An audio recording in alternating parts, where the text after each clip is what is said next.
Allahumma arhamna bil Quran. Para ulama itu yang akan membentuk manusia Indonesia seutuhnya, bukan sekolah, bukan lembaga pendidikan, agama, Islam, Al-Quran, hadis Nabi SAW, itu yang akan membentuk manusia menjadi manusia yang sempurna. Yang kedua, biadlil umara, adilnya pemerintah. Ini yang paling penting.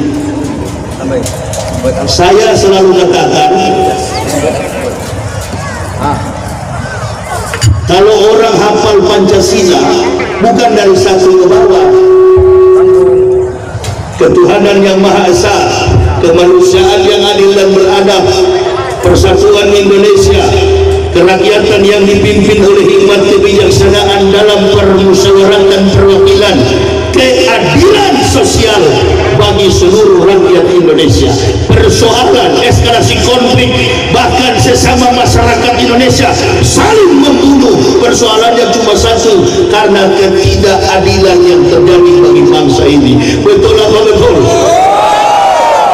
Makanya kalau orang hafal Pancasila bukan dari atas ke bawah, dari bawah ke atas. Keadilan sosial bagi seluruh rakyat Indonesia, kerakyatan yang dipimpin oleh hikmat kebijaksanaan dalam permusyawaratan perwakilan, persatuan Indonesia, kemanusiaan yang adil dan beradab, ketuhanan yang Maha Esa. Jangan dulu bicara Tuhan, jangan dulu bicara Allah, jangan dulu bicara iman. Kalau adil itu tidak diwujud nyatakan dalam konteks sistem bernegara, rusak di mana-mana. Sebelum pilpres, bahkan sampai hari ini agama Islam dibawa-bawa, Islam dibawa-bawa, dipeta-petakan. Ini Ustaz anti Pancasila, ini Ustaz anti NKRI, ini Ustaz anti Undang-Undang Dasar, ini Ustaz anti persatuan. Kami inilah anak bangsa yang bergerak untuk mempersatukan, mengkokohkan negara ini di atas benteng kekuatan umat Islam, karena benteng NKRI adalah umat Islam. Dengan pura-pura PKI, betul apa betul? Yang anti Pancasila itu bukan Ustadz, PKI. Nah, kalau PKI dengar marah sekali dia. Aduh, sakitnya bukan di sini Bu, di sini. Aduh, sayang soal sistem begini kawan. Ini yang datang bukan kalian.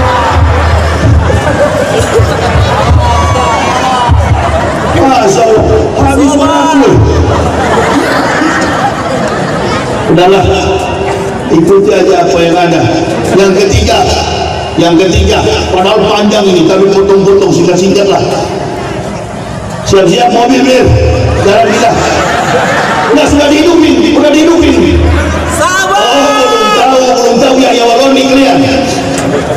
Yang ketiga, bisa kuatil akliyah, kedermawanan orang-orang kaya. Kalaulah negara ini peduli, orang-orang kaya peduli dengan umat sesama Muslim, tetangganya mau mati lapar, dia hanya berkunjung ke Mekah, umroh berkali-kali, haji berkali-kali, tetangganya mau mati lapar, dia nggak peduli.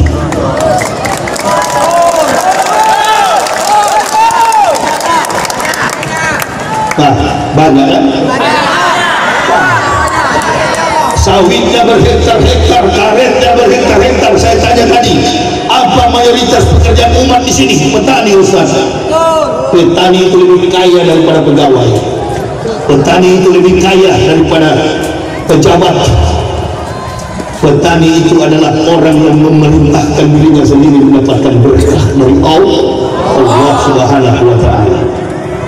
Dia pergi ke Eropa, dia pergi keliling dunia, orang saudaranya sendiri dibiarkan kelaparan. Datanglah serigala berbulu domba, marilah kepadaku yang berbeban berat dan letih lesu, baptislah kalian dengan nama Bapa, Anak dan Roh Kudus. Roh Kudus. Murtadlah umat Nabi Sallallahu Alaihi Wasallam. Karena sesama Muslim sudah saling tidak peduli. Lihatlah kiai besar yang datang, sound sistemnya begini. Malu-maluin. Allahu Akbar. Yang datang ini bukan mu'alaf. Bukan. Mu'alaf itu orang yang dibujuk hatinya. Saya nggak ada yang bujuk masuk Islam. Ini Islam asli yang datang. Allahu Akbar. Antum yang mu'alaf. Mu'alaf itu orang yang dibujuk hatinya. Yang datang ini adalah muhtadin. Mayyahdillahu fahuwal muhtadin, wa mayudlil faulaika humul khasirun. Jadi rupa-rupanya sound system ini harus begini. Bu, kayak bisik-bisik sama bapak aja di kamar. Jadi kesimpulannya gini Bu, ibu kalau sama suami di kamar, anak-anak enjoy aja di luar, betul? Artinya persoalan negara ini sudahlah, kalianlah yang urus, pejabat pemerintah termasuk camat. Besok kita yang ke kebun silakan ke kebun, yang pegawai disiplin ke kantor, tentara disiplin ke markas, polisi silakan urus diri untuk urus masyarakat. Semua kita sibuk dengan kesibukan kita. Masyarakat nggak usah campur urusan orang tua. Pemerintah juga nggak usah campur urusan masyarakat, termasuk urusan daripada agama. Kalau pemerintah sudah intervensi agama, awas hati-hati. Awas, bahaya. Justru yang menertibkan dunia ini adalah ulama. Islam ini agama yang penuh dengan kedamaian. Dulu saya waktu masih pendeta, saya anggap Islam ini agama teroris. Ketemu orang berjenggot, saya bilang ini teroris. Itu waktu saya kafir dulu. Inilah. Sekarang saya pakai jenggot, bukan teroris. Ketemu orang pakai sorban begini, saya bilang taplak meja. Sekarang saya pakai sorban, bukan taplak meja. Sekarang kita lihat bagaimana kehidupan umat Islam. Tuduh menuduh, hakimi menghakimi. Saya baru lihat WA dari orang yang mengirim saya. Ada seorang pejabat yang baru dilantik menteri. Padahal tanggal berapa itu saya lihat mereka duduk di tangga istana, 34 orang. Saya berdoa kepada Allah, ya Allah, mudah-mudahan orang-orang yang duduk di tangga istana ini diberi hikmah oleh Allah untuk mampu menuntun bangsa ini ke depan menjadi bangsa yang baldatun thayyibatun wa rabbun ghafur. Kita doakan bangsa ini, kita doakan negara ini. Kita tidak disuruh dalam ajaran Islam untuk mendoakan orang zalim. Nabi sallallahu alaihi wasallam, man da'a li zalimin bil baqa'i faqad sab'a lisallahi fil ardi. Barang siapa mendoakan orang zalim umur panjang, sama saja dia mendurhakai Allah di muka bumi. Jadi orang zalim jangan didoakan umur panjang. Kalau sudah jelas-jelas zalim, doakan supaya cepat mampus. Betul apa betul? Siapa yang zalim itu? Dia sendiri yang tahu siapa. Agama Islam tapi suka-suka menjelekkan orang zalim atau zalim itu? Zalim atau zalim? Bu, di luar sana banyak sekali motor. Di luar sana banyak motor, banyak mobil diparkir. Rumah bagus-bagus ya, biar di tengah hutan. Tanaman-tanaman sawit, tanaman-tanaman karet, jabatan pangkat yang duduk di depan Pak Camat, Pak Kapolsek, Pak Danramil, berpangkat semua, berkedudukan berkasta-kasta, berlapis-lapis aset harta yang Allah berikan. Kenapa? Karena melekat di dalam diri kita keberkahan agama Islam. Lalu setelah antum menjadi pejabat, antum menjadi seorang terpandang Abdul Nas, antum mulai menindak, menuduh-nuduh saudaramu muslim. Allahu Akbar, dosa apa ini ya Allah? Jaga. Pemerintah harus lebih respect, pemerintah harus lebih hormat kepada mayoritas umat Islam kalau negara ini mau jadi baik. Saya bukan ulama, sekali lagi saya orang dari kafir, tapi saya cinta agama ini. Masa saya dari kafir saja cinta? Antum yang dari nenek moyang Islam suka menjelek-jelekan orang. Rangkul anak saya di rumah, kalau salah nggak ada saya main tangan, saya panggil. Ada yang laki-laki tidak mau sholat, saya panggil, Zakaria sini kau, kenapa kau tidak sholat? Kenapa kau tidak sholat subuh? Ngantuk pak, besok jangan lagi ngantuk ya, disiplin kamu ya. Kalau kau tidak disiplin, saya tidak kasih makan kamu dalam rumah. Besok pagi dia bangun, tapi saya tidak pernah menampar atau memukul. Ini belum apa-apa kita, Masya Allah. Di bulan Ramadan kemarin berdarah-darah kita hanya karena kepentingan politik. Ini yang kumpul ini kan pasti ada cebong, ada juga kampret ini. Kemarin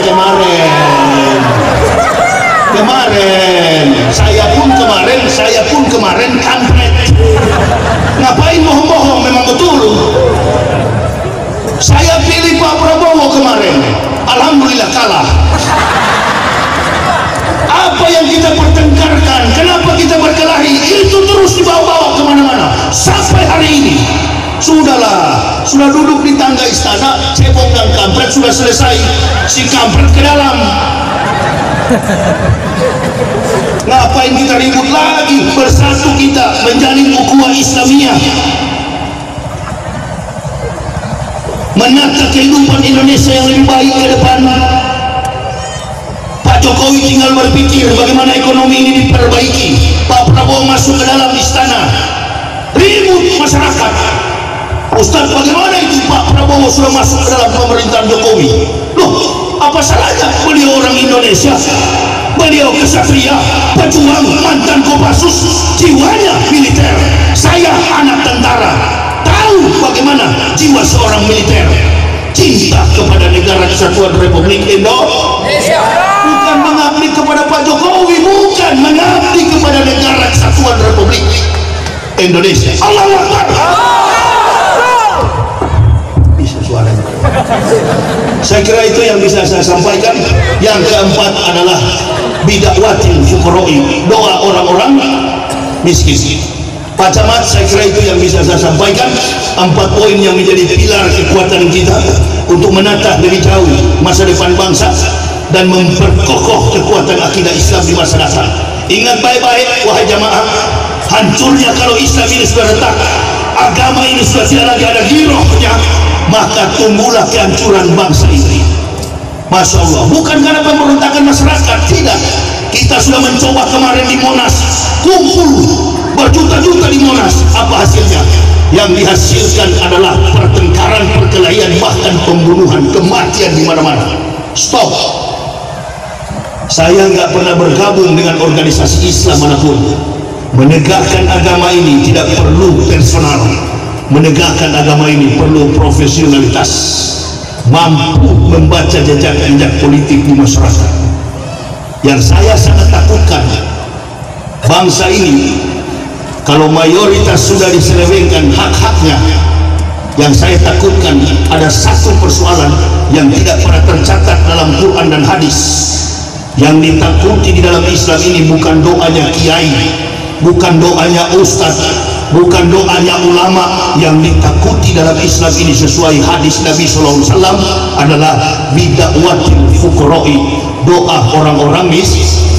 Dia terkapar di emperan-emperan toko, dia menangis di bawah pohon-pohon sawit. BPJS naik, ibu melahirkan, anaknya meninggal dunia, dipikul, tidak ada ambulans yang mau bawa. Masya Allah. BPJS juga dinaikkan 100%. Tidak ada di Al-Quran dan hadis mengatakan hati-hatilah dengan doa sang ustaz, doa ulama, doa kiai, doa buya. Enggak, di dalam hadis yang jelas doa orang-orang miskin haknya ditindas, dia menangis, maka ma'asabah min musibatin illa bi'idnillah, bencana dan musibah hadir bagi bangsa. Itu yang saya takut.